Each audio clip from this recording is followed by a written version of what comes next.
What is going on, folks? Hello, happy Tuesday, 10 a.m. Central, ready for another UGC Workshop Live, where we sit down and give you the how-to practical takeaways that you need to level up your user-generated content, whether that's better visuals, better strategy, better workflows, or how to make best use of MarketScale Studio. We've got it all, and today's is maybe the most practical of our run so far, so I'm really looking forward to today's episode. Again, folks, it's Daniel Litwin, voice of B2B here. Make sure you're headed to our website, marketscale.com, for previous episodes of UGC Workshop Live. You can find them in our resources tab on demand. You can also start to sign up for all of our future workshops. We've got two big ones coming up. Next week is on AI visibility and GEO, generative engine optimization auditing. Don't want to miss that one.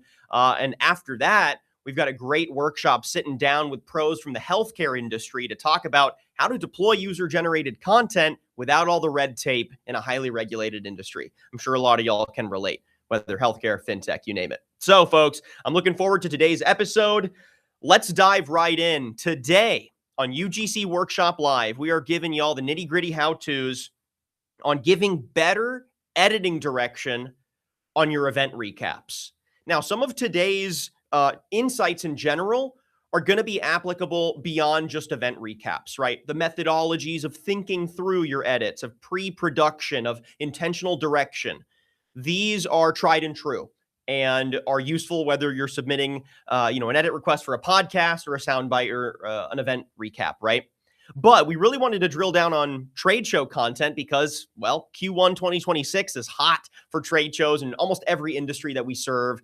A lot of our clients that we're kicking off and onboarding are either at a show, going to a show tomorrow, just wrapped up a show, and they're looking to cook up some good content. So highly practical.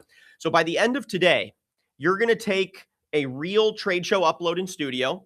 We have some real content to work with.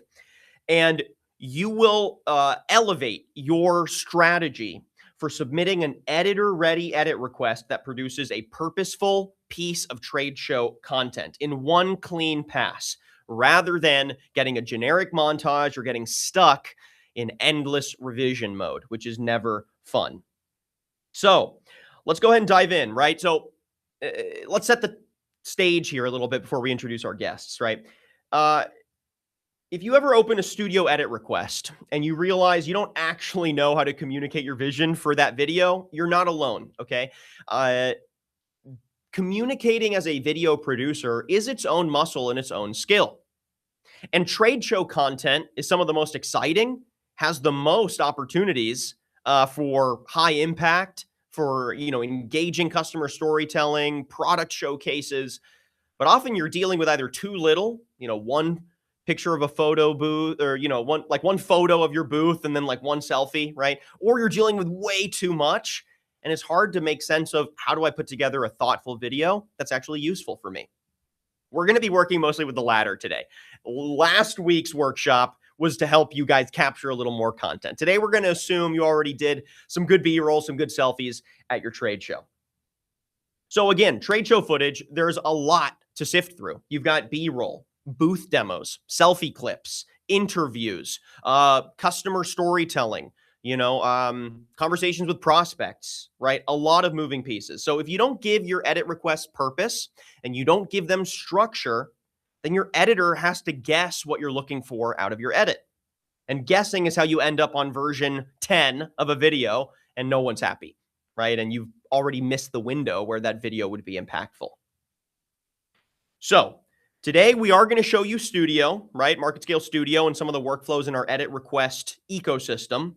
But we're not necessarily going to be mapping every little move you make to one specific set of UI, because guess what? Our UI improves and evolves. So we're going to be focusing on the how-to of the methodology and best practices that you can apply to your edit requests, regardless of how that edit request actually looks when you go to submit an edit request, right? So looking forward to diving in with everyone. I want to go ahead and introduce our two guests. We have two members of MarketScale's editing community here with us today that are going to be able to talk from the trenches about what the editing side of this media ecosystem needs to deliver quality content for you, right? And they're going to give you tips, tricks, and how-tos to level up your edit requests. So I want to go ahead and introduce our two guests. First up, we've got Senior Director of Media Operations here, good friend of mine, Mr. Victor Wynn. Let's kick him up on stage. There he is. How's it going, folks? What's up, Vic? Thanks for joining us today. Yeah, no problem. Man, you're running a ship, man. You're a busy guy, but I appreciate you taking the time to walk our customers through these best practices. Always a pleasure to join you here, Daniel. Oh, yeah. I'd also like to introduce a MarketScale editor and a member of our elite MarketScale editing embassy, the one and only Blake Tample. What's up, Blake? Hello. How's it going? Going great. Thank you for being here. So for our audience, these two, Victor here runs the entire editing ecosystem for MarketScale. So you're going to want to listen to what he has to say. Blake here is one of the most creative editors we have in our team who can not only deliver a variety of different content, but is often interfacing with clients as well and can translate some of y'all's needs to actual useful content. So you're going to be wanting to take notes here. They're living and breathing this from the trenches, and we're going to level up y'all's edit requests. So I want to start with just having you guys set the tone immediately with some practical how-to takeaways here for our audience. First one being, right, you guys see a lot of edit requests, the good, the bad, the excellent, and the ugly, and everything in between, right? So if I'm staring at a studio edit request and I'm stuck, let's say I'm a customer or a client, what would y'all say are some of the first decisions that a customer should make and think through before they ever start typing out their edit request? Where should they even get started headspace-wise so that this is a productive back and forth and they get what they're looking for? What do y'all think? Yeah, I think honestly, the first step is to understand like what is the point of what you're trying to do. Like too often we get caught up in this trap where we're like, oh, we have to make content. And that's it. That's like the bottom line. We just have to make content for the sake of content. And we don't have a broader goal in mind, right? So before you get started anywhere, you want to ask yourself, what am I trying to do with this content? Am I trying to promote something? Am I trying to teach someone something? What is it that I'm trying to teach? That's the first thing I would say. Mm-hmm. I love it. Blake, what do you think? Yep, I totally agree. I feel like we also get caught up in trying to include every single thing into one video instead of making maybe 5 different deliverables from one trade show. So I think just focusing on one thing at a time makes the content more rich. And then also a second thing I will add is thinking of an example video, either something that we've done at MarketScale already or something that you've seen on YouTube. That's probably like the easiest way to get a video to the point where you want it to be. And the end is attaching an example so the editor knows, okay, I want it to look, like this. I want it to be super hype, or I want it to include a lot of interviews. I want the music to be like this. So that's like one of the surefire ways to get it to be like, okay, I want the video just like this, but with my content. I love it. And a lot of those methodologies you guys are describing, we're going to dig into in more detail and really expand on the consequences of, missing the mark. But also, of course, audience, you're going to walk away with some tips and tricks you can apply immediately for those trade show videos I know that you guys are cooking up. So I'd like to activate the chat here a little bit. Keyboard warriors, activate. I have a question for y'all. In one sentence here, or just a phrase, I'd love to hear from our audience today. What is that edit you're trying to get out of your most recent or next set of event content or trade show content, right? Are you guys looking for some sales content, product demos? Are you trying to get a recap for LinkedIn? Maybe a customer spotlight, thought leadership from your executives? What are one of the big content priorities y'all have from your previous or your upcoming trade shows? Let's see them in chat, and we'll reference these as we continue here with the workshop. Now, in the meantime, I'm going to go ahead and kick up the presentation here. So, folks, I actually cooked up some visuals this time around. We won't be, tied to these, but hopefully this helps y'all take a few more notes, too, of the do's and don'ts, okay? So, first big thing here is we need to remember, when you guys are filling out an edit request in MarketScale Studio, your edit request is a creative brief to a real person. There is a creative on the other side of that edit request, an editor who's ready to take your direction and turn it into your vision, right? So that means that this is a communication challenge, right? And a communication mission that we need to continue to refine. So it's not just you submitting a ticket, right? You're briefing a human editor who wasn't at your event. So context matters here a lot, right? Now, when we look at trade show recaps, beyond capturing more media, right? Why do some recaps we see out there look generic? Well, a big part of it is the direction is just a little too vague, right? We see some of these quite a bit. Hey, use the best clips. We want this to be fun. Hey, make us a cool montage. Hey, make this pop. Give this energy. With a little more context, that is useful to describe, the tone and the feel of your edit. But consider if that's all an editor has to work off of, how do they know exactly what products you want to showcase? Which people need to be showcased? Which narratives are most important? And again, which goal that you have to set before you send in this edit request are they actually helping drive towards?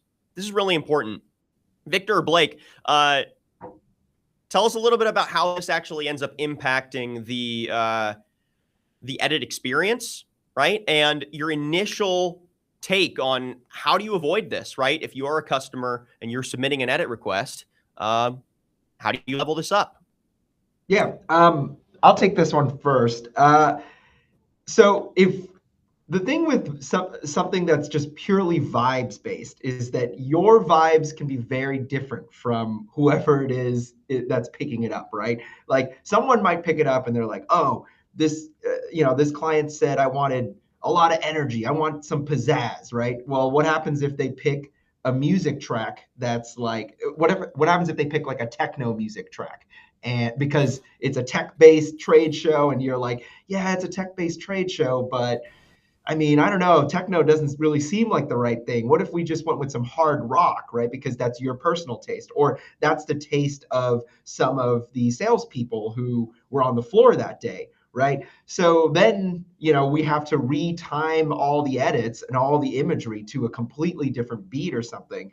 That's a lot of work and a lot of time that, we kind of just threw out the window. So that's kind of one of those innocent creative mistakes that could happen whenever we're just purely going off of vibes. And even if, you say, hey, let's pick a techno song or let's pick a hard rock song or something like that, they could pick something that's slightly off from what you're looking for.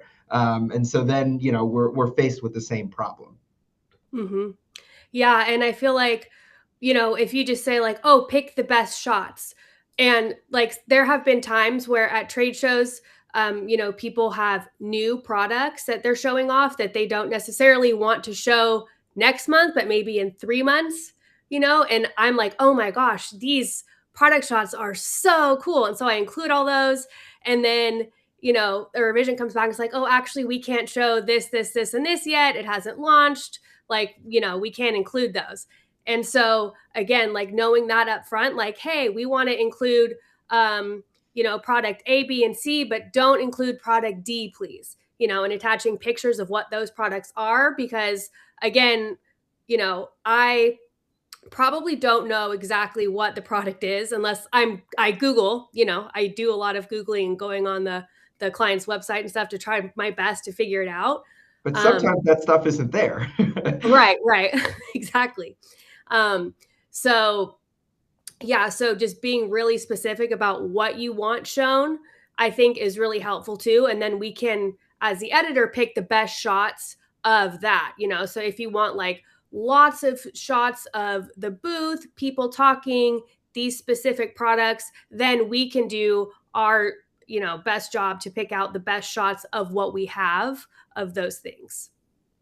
And to tack on to what you're saying, Blake, we're not here to try to intimidate you guys to be like, if you don't know exactly what you want, you're not getting a project. That's not what we're trying to do. What we want to kind of lay out is, there's like a proportionality to things, right? So if you think that the end result needs some kind of specificity, right? Some kind of, hey, I need to make sure that these products are not revealed yet, even though this was at the trade show. Like, we don't want to reveal it to our customers because we kind of want to build a little bit of FOMO. We want them to know that, hey, they weren't at the trade show, so they don't get to see this right away in our first video.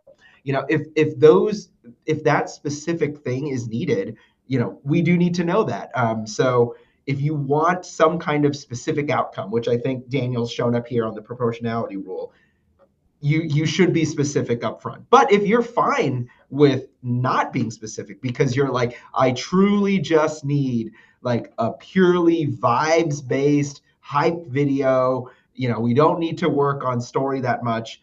The first thing I would say is, maybe we do need a story. But the second thing is, all right, if you're sure you don't need anything and you just need to make like an internal video to summarize this for nostalgia reasons or something like that, okay, we got you. But anytime we start approaching something that has some kind of specific need, we need to know that up front, and that will help. That will make everyone's experience a lot better.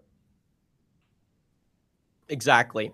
So folks, it starts with deciding what level of comfort do you have with this edit and what are you really looking to get out of it, right? So first big piece of advice here, right? If you want a specific outcome for your event recap, for your trade show content, make sure that your direction matches that specificity, right? If you want something flexible, if you're okay with trusting the creative judgment of your editor, make that decision up front, and then you can be a little looser with your direction. But it's always important, regardless of if you have a very specific vision or if you have a more general vision, it's always useful to call out maybe things you don't want to see. That is my biggest how-to tip here as we get started with approaching the edit request. It can feel like a daunting task to sit down and pick every single little clip you do want to see, right? Storyboarding the whole piece of content. Well, what if you do want some of that creative direction from the editor? Well, instead, as you're diving into MarketScale Studio and leaving notes in the proofing room, it can help to call out things you want to make sure that they don't use, right? Have fun with this, use your creative direction, but like Blake said, right, don't include products D, E, and F because they're not live yet. That alone will save you a few rounds of revisions and will give clearer guardrails for the editing team to knock out your vision, right? Now, beyond that, I think it's important to think through the actual purpose of the video in terms of its business impact. And this is my next how-to tip for you guys. As you go to fill out your edit request for an event recap video, you need to decide what business outcome is this going to help drive. Give the video a job. Okay, so here are some visuals to give you guys a little more clarity. There are plenty of jobs that a video can serve from a trade show. And the challenge is that a lot of event recaps don't have this clarity. And so they're just meant to sort of cover the bases of we were here, check out what happened at the show. But what kind of impact does that have a week after the show's over? Does anyone really care that you were at the trade show, right? So what's the business goal that this video is meant to drive home? Is it sales? Does this event recap mean to help you guys show proof around a product or a use case and give calls to action to get in touch with your sales team, right? Is it a product recap? Very explicitly, maybe this whole event piece of content is for demos, is for close-ups, is to show that new product line, show how it works. Do the fun, sham wow style demo that gets people hyped up. Maybe the trade show's not really about product for you, it's about people. So it's about the customer, which means you're going to want to highlight all the moments where you're shaking hands with the customer, where you're posing with that great channel partner. Maybe if you take the time to pre-produce, right, you've planned out some interviews that you're going to do with your customers. And so you lead with those. You lead with storytelling. Okay. Authority. Here's another really good one. SME insights and context around trends in the industry. There is no better place to capture solid subject matter expertise and hot take thought leadership on major topics at the trade show, on your take on the keynote, on here's what I heard 10 times at the trade show, right? There's no better place to do it than boots on the ground at the show. And your recap may want to lead with that authority. And then the last option here is just hype, right? Sometimes the hype is the good part. Maybe that's part of your brand. Maybe you want to lead from the front with a really fast dynamic edit that just blows people away. Maybe your booth is just so sexy this year. You've got all the great LED installs. Your products look real clean. And so you just want to blast that out to the, to the world and say, hey, join us at the next show and you can check out this cool booth, right? So again, don't just ask for a recap when you go to submit a recap. What is your event recap meant to serve? This is a really great place to start. Victor and Blake, what's a simple rule of thumb for, because like this is most effective when you plan it out beforehand, right? But sometimes you just kind of capture what you got and then you got to sit down and say, okay, what do I have? What material do I have to work with? And what job can it get done, right? Any tips or tricks for how you recommend that our audience here looks through their content to decipher what business outcome would this content best serve? Yeah, I think this kind of goes back to a little bit about what Blake was saying earlier with let's focus on getting like a manageable deliverable first. So, first we find, hey, what is our purpose, right? Is our purpose, like you were saying, is it to push a sale of a certain item? Is it to push getting more attendance next year? Is it to push nostalgia for what we've already done already, right? Having that first and then focusing on, okay, I think I want this. And now what deliverable do I want? At that stage, you're going to see 45 images and 65 little clips or something like that. And it might be a case where you're like, I don't know how to sort through this. I don't know what to do here. You can send all of that to us. And yes, that's a lot of content. But if you just let us know, this is what my goal is, what can I get from there? And don't show me, I don't want to see, X, Y, and Z because maybe this is a little too rowdy. Maybe this product isn't ready yet. Just that baseline is enough for us to go off of. And yes, we might not be able to hit it in revision 1, but because you had that clear goal in mind, we can get it before revision 10. Where we would struggle is if it's like, all right, here's 100 clips and videos. We want a video. And it's like, what kind of video? That's where it would be a little bit tough. Yeah, that's exactly what I was going to say too. Like, if you give us everything that you have and you have a clear direction and goal, then that's where we get to do what we love to do and sift through everything and get into the nitty-gritty stuff and say, okay, like, they really want to showcase product A. And so I'm going to make sure, I'm going to go through every single clip that they have. I'm going to see if people talk about it. I'm going to get all the good B-roll shots and put a nice little montage together for this specific product. So I think even just that little bit of hey, like, I filmed all this content, there's a bunch of UGC stuff. I filmed this, like some other people that were there filmed some stuff, and we really want to showcase this. So here you go. Like, we can totally work with that. Right. Like, if we have your goal, if we know what your goal is, and we have like a general idea, or you give us the idea of like, hey, we need this social cut for LinkedIn. We need this internal video. So, feel free to get licensed music for that internal video or something like that. Right. If we know that going in, then we can figure out the structure for you. That's our job, right? Like, you don't need to get us a storyboard where it's like, this is act 1, this is act 2, this is act 3, this is act 4, this is act 5.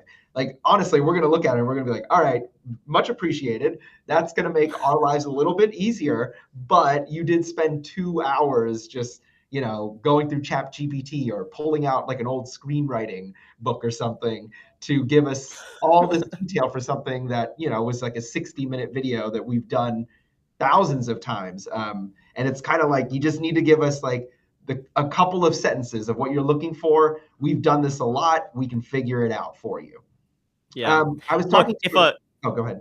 if a customer pulls out a script writing book to submit an edit request, I just got to give them props for that, okay, for the dedication. So I please let me know if you do that. Oh, That's next level. we see it, and it's the dedication is appreciated.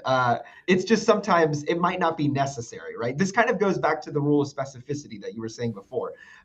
Storyboarding something out like that, very useful if there's a lot of specificity, like a lot of like, we need this product here, we need this product here, we need this product here, Right. because we're building like a product library reveal or something like that at our trade show. And so, that makes sense to have that specificity and for you to invest that time up front in.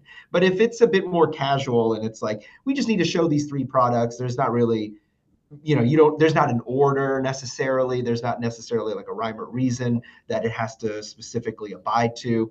You can just let us know that, and we would be good to go.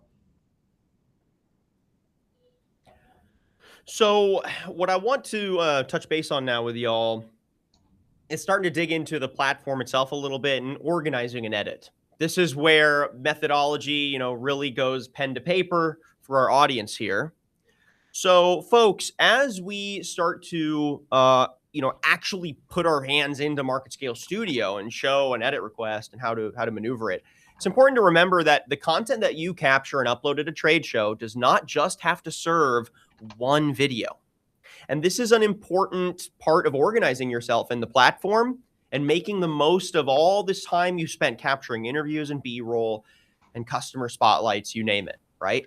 All of that material, if you have the video jobs mapped out, the same material can be, alchemically refined into a new deliverable, right? And so how you launch the edit in the platform can help you with this too.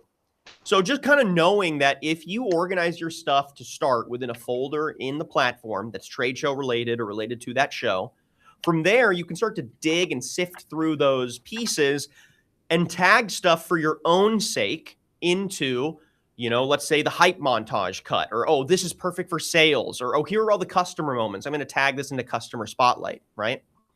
So let me show you what that looks like in practice. So here is MarketScale Studio, right? And we're here in channel media, and I've got a trade show upload here that I'm going to work with. So as you can see, I've already tagged this into a few folders, into a generic trade shows folder, into PGA Show 2026, and then into Q1 2026 trade shows. This is just a general best practice. I recommend that you guys take advantage of the flexible tags here. Folders act like metadata hashtags, so you can tag a video project into multiple folders. This means in the future, when you gotta, for example, do an end of year recap, a recap of recaps, well, do you want to have to sift through and find every video in the channel?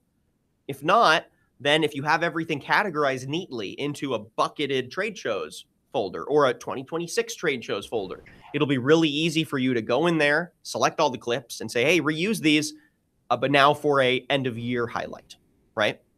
So let's dive into one of these folders. I've got here the PGA 2026 show folder, right? So this is all the content, right, hypothetically here from this one show. So I can now thumb through all these different clips and just start to review the pictures that I got, the videos that I got from my creators. So let's say, oh, here is a great picture of the team. This is fantastic. I want to make sure that this is included in our team highlight video. We have a lot of new employees. We want to have a video that's sort of culturally, like an energy boost that we're going to share internally. So I'm going to make sure to add this clip to the culture video, PGA Show 2026. Okay, so now this video is tagged into that extra folder. Easy. Okay, now I'm going to keep going. Oh, here, a staff dinner video. Perfect. That's also got to be there too, right? So tag it into the culture video PGA Show 2026 folder. So this is just good best practices as you are digging through your content. Take the time if you want to get a lot of videos out of the same bucket of videos. take the time to tag stuff into different folders. It'll help you at the point of edit launching to already have the material organized and easy for you to quickly send an edit request, instead of within the media studio sifting through 100 clips and kind of reorienting yourself on what to use and what not to use, right? Any other best practices, Victor, Blake, that you guys recommend for our audience to deploy as they get themselves organized in the platform? Blake, you got any? You're the person who has to hunt all this stuff down. Yeah, you're managing the organized or disorganized stuff. I am. I was just gonna say, when you get to the edit request, commenting on specific videos. So I'll note that when you make an edit. Perfect. Well, let's go ahead and jump into that then, right? So here is a media studio, folks, right? So again, when you are on a video project and you need to request an edit, make sure that you're leaving this feedback in the media studio. Every video has its own media studio button here, right? Sometimes we'll see customers leave a comment here in the social feed. This does not actually reach editors. So, small tip, if you want to actually send edit notes to our editing team, make sure you're doing it in the media studio. Small quality of life improvement there. Actually, big quality of life improvement. Okay, here we have the media studio for this project, right? So I can thumb through and review these different clips, right? And this is a big upload, so we've got hundreds of clips to sift through here. Now, it doesn't always have to be like this. Remember, at the point of upload, you can always be a little bit more intentional about your upload batches. Because if you tag all your uploads into different folders, or excuse me, into the same folder, or just thoughtful folders, you'll still see all these different uploads in one place, right? But if, it might be easier for you to upload 20 clips at a time and then organize by 20 clips, right? Instead of sifting through 100 plus pieces. So another quality of life improvement there. But as you see here, we've got all our clips from our upload, and now we can start to actually click through the different videos, watch them back as needed, right? And leave notes in the proofing room for these videos. And excuse if it's a little laggy, screen sharing, going live from the laptop here, and proofing room, computer's struggling sometimes. But let's just say we're leaving a note on this photo, right? Okay, I really want to make sure this photo pops because one of those employees is new, and we really want to make sure that they get their time in the sun. So I might drop a note here to, make sure to emphasize this photo in the recap. New employees here that we want to spotlight. Okay, maybe I'll give this an exclamation point here. Very important. I really want to make sure the editors see this one. I'm going to hit submit. And now this is going to log on this clip, and it's going to add to the timeline on the right-hand side for the editors and for you to reference with intentionality. There we go, right? This is now linked to this video. If I click off this video, you'll see it kind of grays out, indicating this note is on a different clip, right?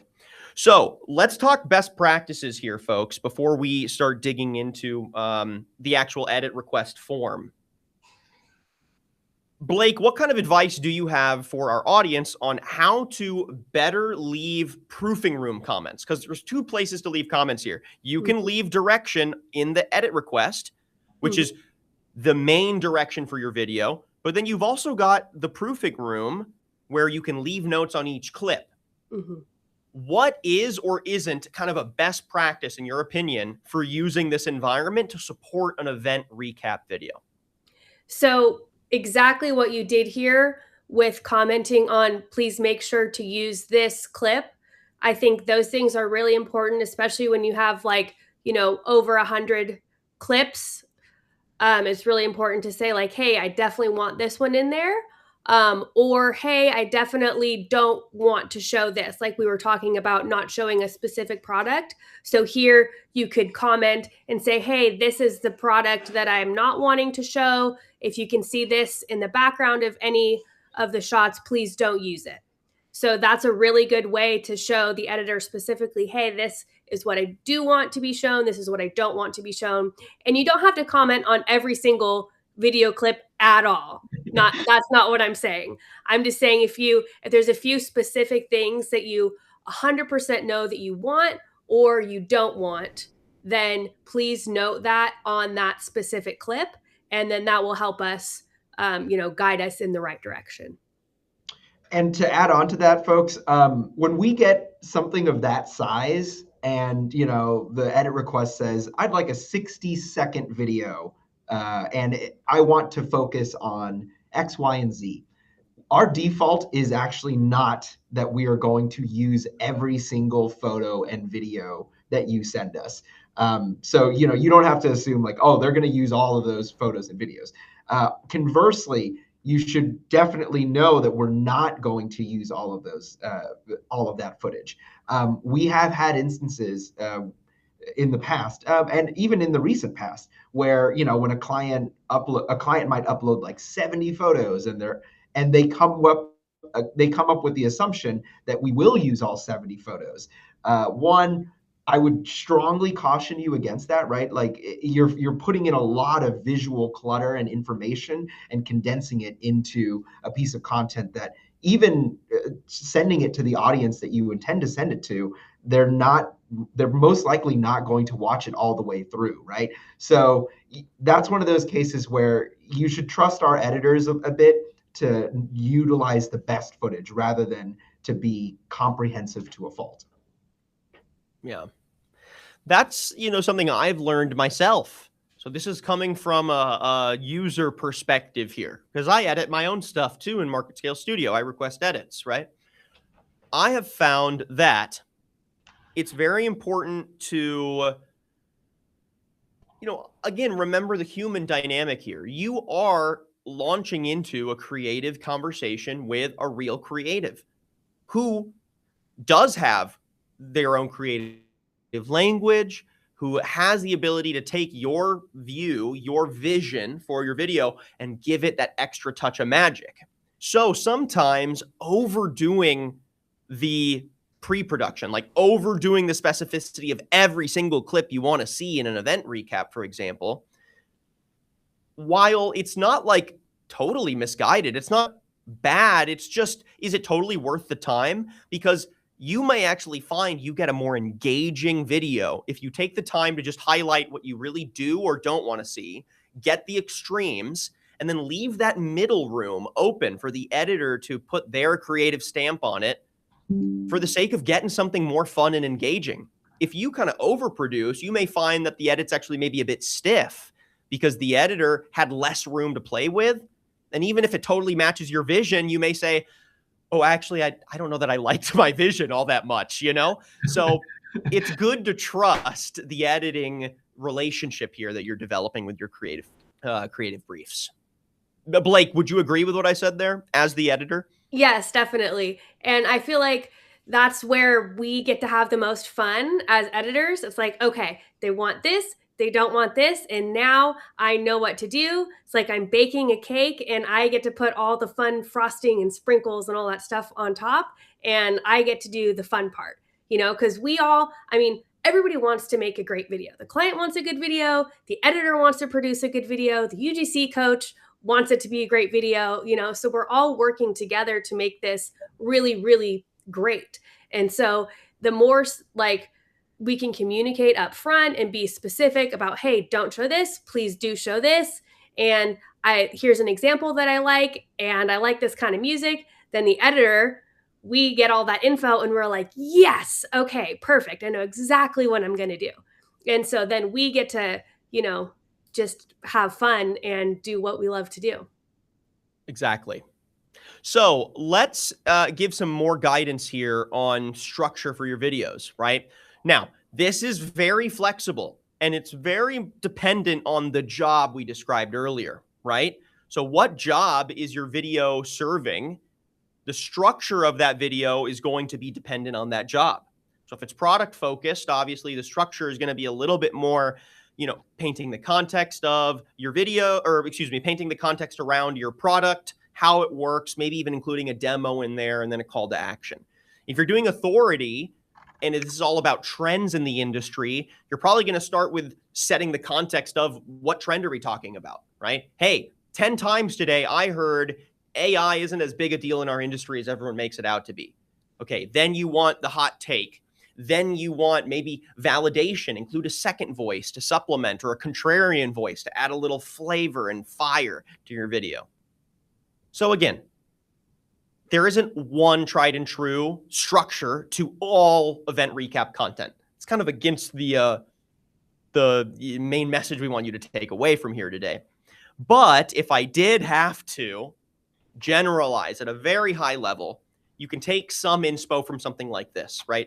So let's say you needed to crush one event recap in 60 seconds and kind of do a little bit of everything. This is meant to be the general recap video. Well, regardless, you're going to want to open with a hook on all your videos. Hooks are important. I'm sure Victor and Blake are going to go, yes, Daniel, I agree. I hope you agree. But get rid of those intro stingers, right? No more intro stingers. No one wants to sit and watch your logo get animated for 10 seconds and then get to the meat of your video. They won't. I know they will It's easy scroll for us. past. We can put it in for you, but Right. you're kind of tanking your own video. Yeah. Right. And so this is just like a practical piece of advice for you guys. I know brand wants the stinger. The brand team, the marketing team, they want to make sure stuff is branded properly. There's other ways to include that branding.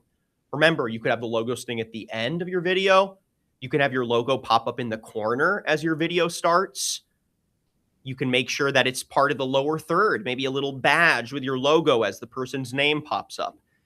The branding will be evident, but if you try to lead with 5 seconds of a logo, folks will likely scroll past. Think of your own content consumption habits. Do you wait, when you're scrolling through TikTok for that to then get to the meat of the video? Usually not. So, small piece of advice there, open with a hook. Think of an Office episode, right? They open with a cold open. It's fun. It gets you laughing immediately. It sets the story and it's engaging. Then there's an intro. Then there's the meat of the episode. Same deal here, right? Open with that juiciest soundbite, the most contrarian take, the coolest shot of your product, right? The happiest moment from your team. And then start to paint the picture. And then you can actually show that moment again in context of when it really happened or kind of like couched by other stuff, right? So hit it with the hook, open up the context, explain what is this video even about, right? This is where the job makes itself a little more clear. Then you get to the proof moment. Now, in parentheses, it says demos there, but we're not just talking about demos. The proof here could be describing that customer interaction you had that validated that trend. The proof here could be a product breakdown. The proof here could be a customer testimonial where you're talking more about here was their issue, here was how we solved it, and here was the impact, right?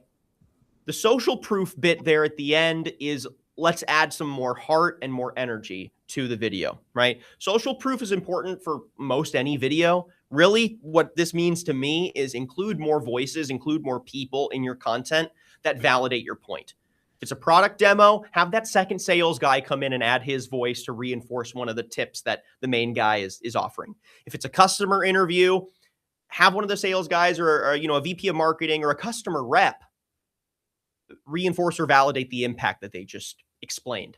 If it's an SME piece of content where you're dropping hot takes on trends in the industry, right? Ask a passerby, hey, do you agree? And include their, contrarian take or their hot take or whatever. Social proof is good here. Show community actively. And then call to action, always important. Could be a logo sting, subscribe here. But better is if it comes from a person, right? Call to action on where to find more information, who to hit up, give me a call. Do you want to be featured in the next video? DM me on LinkedIn, et cetera, et cetera. So structure beats randomness always, right? But structure can be intentional. It doesn't have to be overwhelming. I wanted to get Blake and Victor, y'all's thoughts here. Any other elements that you would, always make sure to include in a narrative structure for some kind of event piece of content? I know it's hard to generalize, but anything I missed here or anything you want to re-emphasize is particularly important. I would say this structure is sort of ingrained in our editing ethos, right? So whereas before we were stressing like, hey, if you need specificity, let us know, right? If you need X number of deliverables, or you have a general idea of like a specific deliverable, let us know. With this structure, folks, this is in our DNA, right? So when you give us the information beforehand of what you need to tell the story, we will take that specificity and we will put it into an outline sort of like this. When we stray from this outline, it's usually because you've requested us something that has forced us out of this box. So, if we don't have a hook, that might be because you've told us before, or you've gotten on a call with your UGC coach and you've said, yeah, we really need to make sure that we have that intro at the beginning every time. I'm sorry, I know that things might perform better for this, but right now this is what we need. I think earlier, Caitlin asked about what product demos or testimonial videos or something like that. Those videos, if they're recorded as is already, it's just a 30-second video of someone introducing a product or something. That kind of has its own structure already. And then we're not trying to, French New Wave this thing, to reinvent the wheel to get it to fit into like this other structure. So that's one thing I would say is that this structure, this is sort of an ideal structure, but we figure that out from the components that you give us already.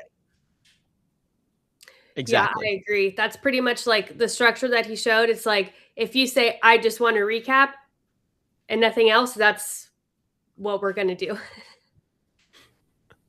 And hey, it's good to have a, kind of copy paste foundation that can generally work for most recaps. But that's why the job matters. That's why the purpose matters. That recap, is it really going to do anything for anyone? Right? You're not just making content for the 30 people you talk to at the show. You're making content that's meant to drive sales for your team, that's meant to engage existing customers, that's meant to provide an evergreen educational asset, right? And that's going to influence the structure as well. Yeah, and I think George said something really good, is that sometimes while you're recording, you come across a line where you're like, oh, that's my hook. That's like one of those specific moments where you should tell the editor, like, hey, at 1:31 to 2:01 or something, there's a really good line. You should start with a cold open of that. And you should be brave about hooks too. Like, there are people who they'll put bloopers as their hooks, right? They will have someone cursing as their hook or something like that, because getting their COO to curse on camera, that's a way to be, people are like, wait, what happened here? You can bleep it, you could not bleep it, right? Like there's a lot of different things you can do. Like with a hook, with a cold open, you want to push the boundaries a little bit. Because the whole point is to stop the scroll. And I know, LinkedIn is different from Instagram. LinkedIn is different from TikTok, but the psychology is still the same. Like, if you're on LinkedIn, you're going to keep scrolling and scrolling and scrolling until something is really, really eye-catching, or you hear something that's like, wait, what the heck just happened there? Yeah. And that's going to bring people in. And also with the logo sting at the beginning too, like if you're posting on social media, you're posting from your account. So people know that it's your video also, Right. So that can really be saved for the end of the video. I love it. Stop the scroll. That's good. I threw it in chat. Hashtag stop the scroll. That's how we're going to continue to promote this episode. Too good. And that's going to become a new tagline of mine. All right. I want to go ahead and look at the edit request again here. So folks, we're going to wrap up by walking you through some best practices in the actual edit request itself. I want to highlight a few things that I saw in chat here. So Leah, who is one of our account directors, and she was actually on our GEO, our Generative Engine Optimization workshop. You should go check that out. She had some really good insights there. If you don't know what to do with the opening of your video and you need a strong hook, but you can't quite remember that moment that stands out as the juiciest takeaway, our platform takes every video with any amount of spoken word and it's going to create an automatic transcript right over here, this little transcript button. right? Again, if there's spoken word of any kind, there will be an auto transcript. Then you've got this AI chat function over here in the proofing room. This is going to pull from all of those transcripts, including if you've got multiple clips. And you could ask our AI chat a question. For example, what are some of the juiciest sound bites from across all the various videos? Reference them here, please. Now you've got a little assistance to help you choose good clips, right? So be thinking about these workflows that are baked right into the platform and can help you be more intentional, right? And not overdo pre-pro where you're digging through every clip and listening to every sound bite to try to find the best ones. Take advantage of the tools here in the platform. Now, let's dive into Request Edit Now. So if you want to get an edit actually launched in the platform, you have to hit Request Edit Now. That's a non-negotiable, okay? Now, I will say you can also request edits out of folders, right? This is important because, like I was saying earlier, if you organize your trade show content neatly into different folder buckets, including for the jobs that you want to get done with your videos, right? So this is for the sales video, this is for the authority video, this is for the customer testimonials video. Then you can actually go into that folder, select the relevant files, and then request an edit from within the folder. Same edit request form that you're going to find within the Media Studio. So this is just another way to initiate, right, out of a folder view, but the methodology is the same. We still got to fill out that request edit form. So let's go back to the proofing room here. We're going to hit Request Edit Now. And we've got our edit request form with some standards, right? You got your branding, straightforward. You choose what branding you want associated with this. This may actually be a good place to make sure you've got branding maybe per product line or division. If you really want to make sure that there's a extra layer of branding that supports one of those jobs you're looking to get done with that video. But more importantly is when we start digging through here that we get intentional about what kind of video is this, right? Event coverage, that's great. That's kind of the general bucket. But like we said, you're mapping this trade show content to a business goal. So maybe that business goal is thought leadership. So it's actually a thought leadership video. Or maybe the business goal is an explainer. Hey, people always ask us questions about this feature in the tool. How does it actually work? Well, we're here to answer in 30 seconds. Go. And you've got the hype of the trade show around that juicy piece of information. That's very practical. So that might be an explainer. All that being said, don't just automatically assume this is event content, therefore I need to do event coverage. Think about your job. What job is this video serving before you click the type of video? This is pretty straightforward. Vertical, horizontal. I got to learn my orientation apparently. Vertical, horizontal, right? There's not a best practice here, folks, but my how-to tip is try to experiment with more vertical video because increasingly people are even tapping into LinkedIn more from their mobile phones than on their desktop. LinkedIn's the notorious desktop social media that you look at while you're at work. But if you've ever opened the LinkedIn app on your phone, you will see there's a little video button at the bottom, and it's giving you a curated set of TikToks, essentially, LinkedIn TikToks. So portrait content does serve a purpose in LinkedIn for your socials. Now, anything that you're wanting to put on your website or a blog, right, a more traditional form of presenting that content, you're probably going to want to opt for landscape. Now, here's where it really gets interesting here, right? Craft your clip. This is important. This is where you start to actually describe what is the vision for your clip, right? Where you kind of highlight, I want to open with a hook. I want to lean into a context moment, right? I want to show proof around this demo or around this trend. Okay, then I want a social proof moment. I want to bring people in, right? And then I want to end with a CTA. Same deal as we talked about here, right? But this is just a starting point. There's so many ways that you can fill this out. Blake or Victor, what advice, what how-to tips would you give to our audience here for filling this craft your clip section out thoughtfully and in a way that's actually useful, that translates their vision well for the editing team? Anything we haven't touched on yet? I would just say this is a great spot also to put an example. Yeah.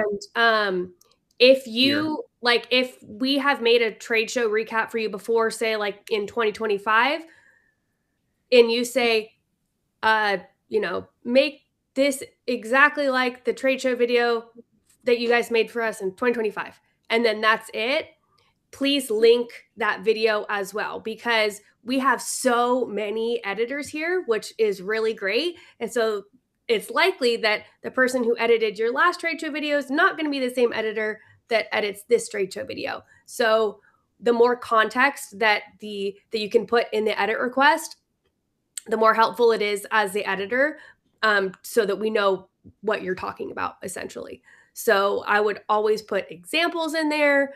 And then also, if you want it to be like a really fast paced, like hype video, or if you want it to be kind of like, slow, or, well, I guess you wouldn't really want a recap to be slow, but you know what I mean? If you put drawn out, thoughtful. Yeah, the feel that you wanted there. Like if you want like a thought leadership versus like a super fast, punchy video, all of that information is going to be really helpful to put in this section. Could you scroll up a little bit, Daniel? Yeah. Yeah. So once you get into the groove of things, like that intro should be really fast for you to fill, right? So there's like that craft your clip section. So there's intro, middle, end, right? The intro and ends should usually be really fast once you've gone through this before, because you're going to know, oh, I want my hook, and you're going to write in like the timestamp for the hook, or you're going to be like, editor, feel free to pick a hook. I trust you guys. Close with a logo sting, or just close flat, or those are things you're going to want to know. That middle section, that's kind of where you'd come up with your purpose for us, right? Like, hey, showcase the product demo. We need to make sure that product X is featured. Don't mention product Y, etc. Tacking on to what Blake said about the example, this is where, the more creative you want to be, the more we'll need an example, unless you're and even if you're very good at communicating exactly what it is that you need, right? A lot of folks coming into this field, you guys aren't necessarily experts, self-admittedly, and we know that, and we want to empathize with you on that.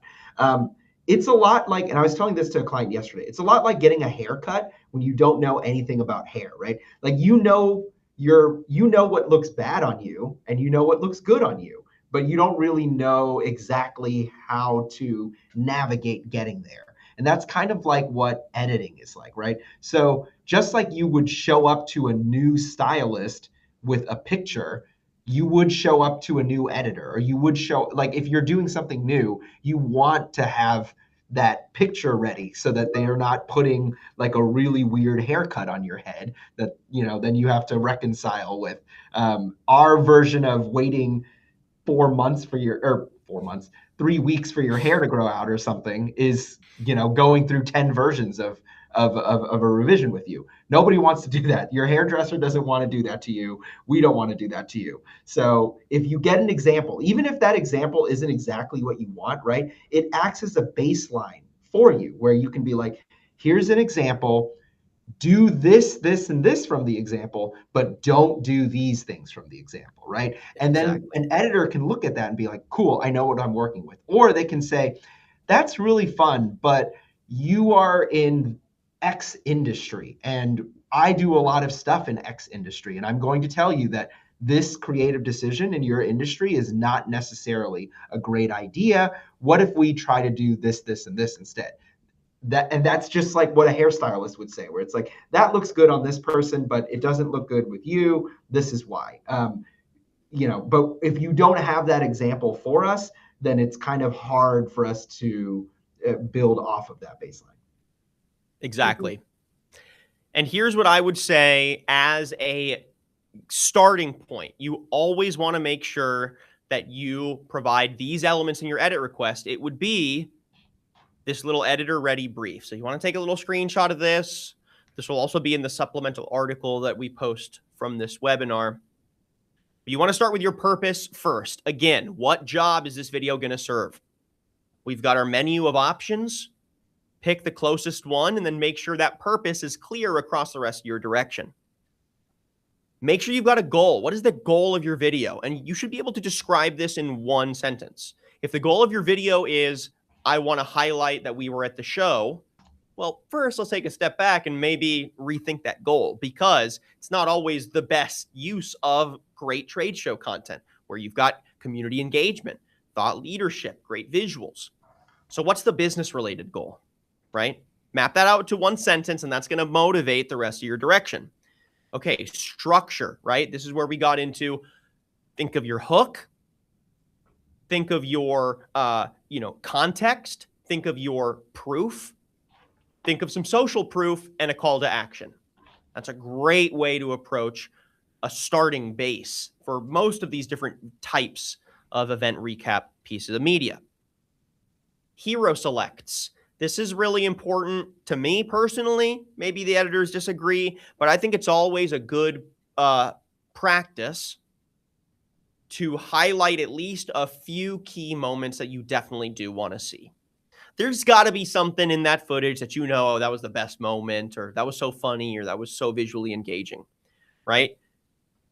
Make sure that you have those must-haves mapped out, especially if you got 200 clips in there, because the editors may not read the same vibe that you think that you're communicating, intrinsically.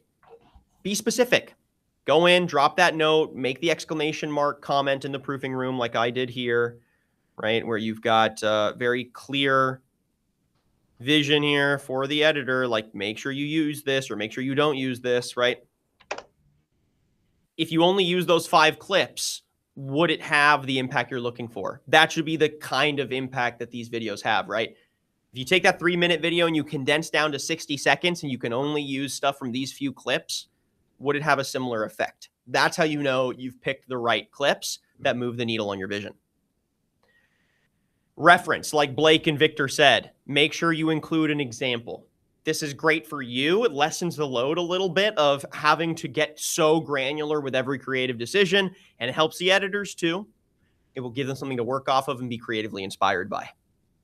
And last but not least, let's not forget, make sure that you've got the basics in the platform already, or this is going to get delayed, right? And I know Victor can speak to this, and I'll let you guys close this out, but ask yourselves, do you have the logos? Do you have the titles? Do you have everything that you need graphics or assets wise before you hit yes on that edit request? Because if you don't, that edit is going to be blocked. It's going to be moved to needs info, and it's going to sit there until it gets what you need, or until you say, actually, I didn't need that. Feel free to move ahead without the assets. But regardless, it's a roadblock, right? So make sure you've got your foundation set so that what you're asking for can actually be delivered. And folks, I think with that, we've got our main structure, guidance, and approaches mapped out so that you can make the most of your content from the event, right? So again, folks, I want to end now with just letting Blake and Victor kind of give a final summary of good versus bad here a little bit, right?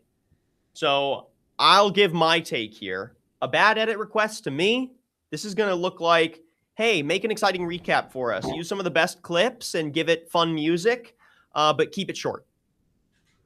Wow, that could go in a lot of different directions, right? Now, a great request is going to include purpose.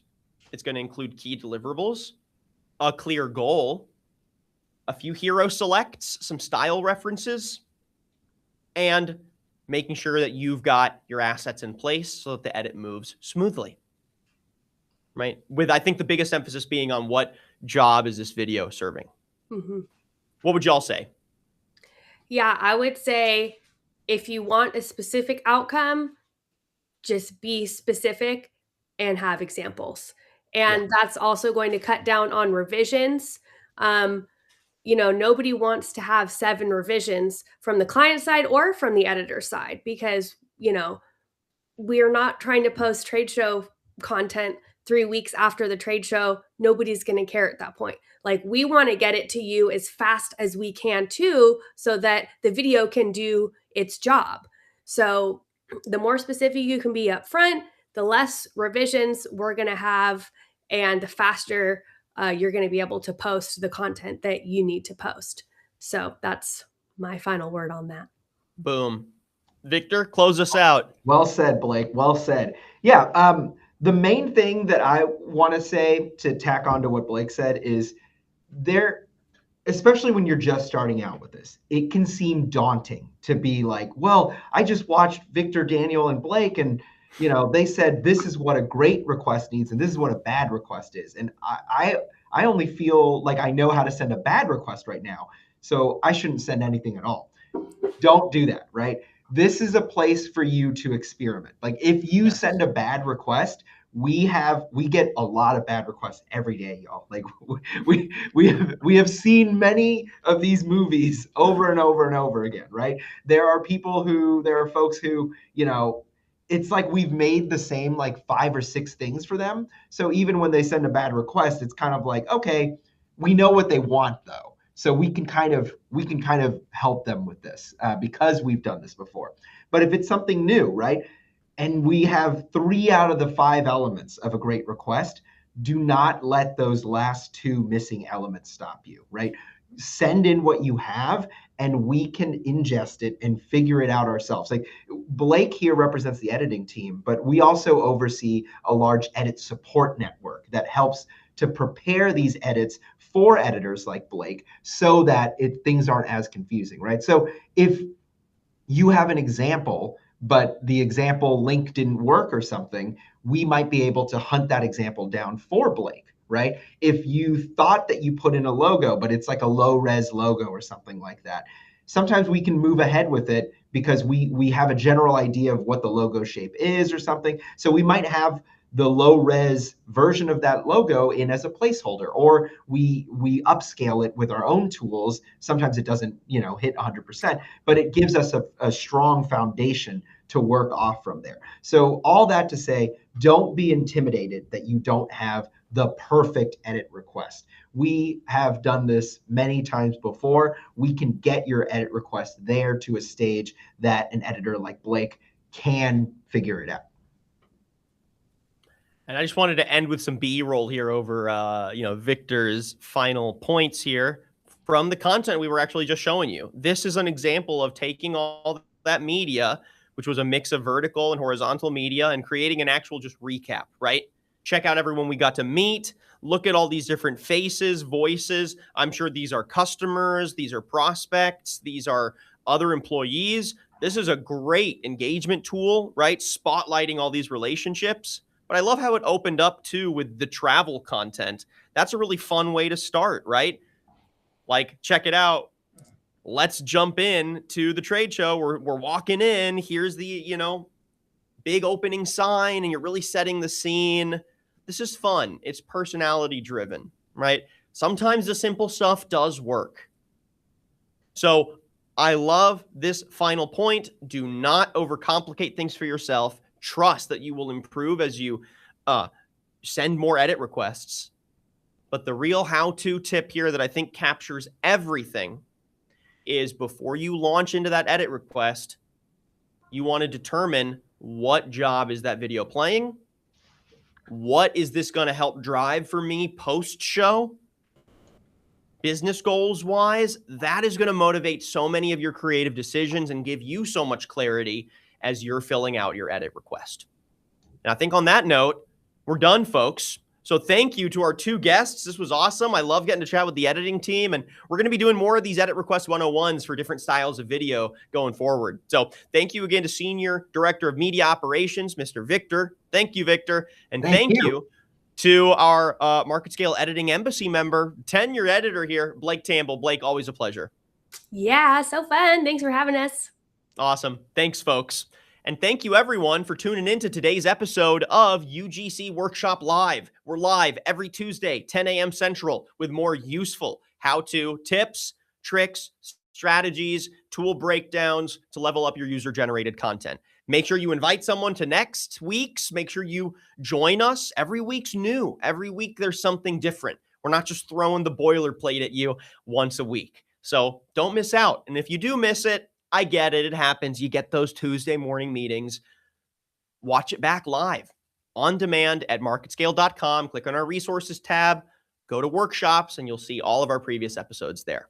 All right, we'll see you next week for a workshop on AI visibility, one of our newest, juiciest tools in the platform to help drive your generative engine optimization strategy and guide how your content is feeding your brand and your expertise in ChatGPT and Gemini and all those other LLMs. More strategy to come next week. But till then, I'm Daniel Litwin, the voice of B2B, and this has been another episode of UGC Workshop Live. Peace.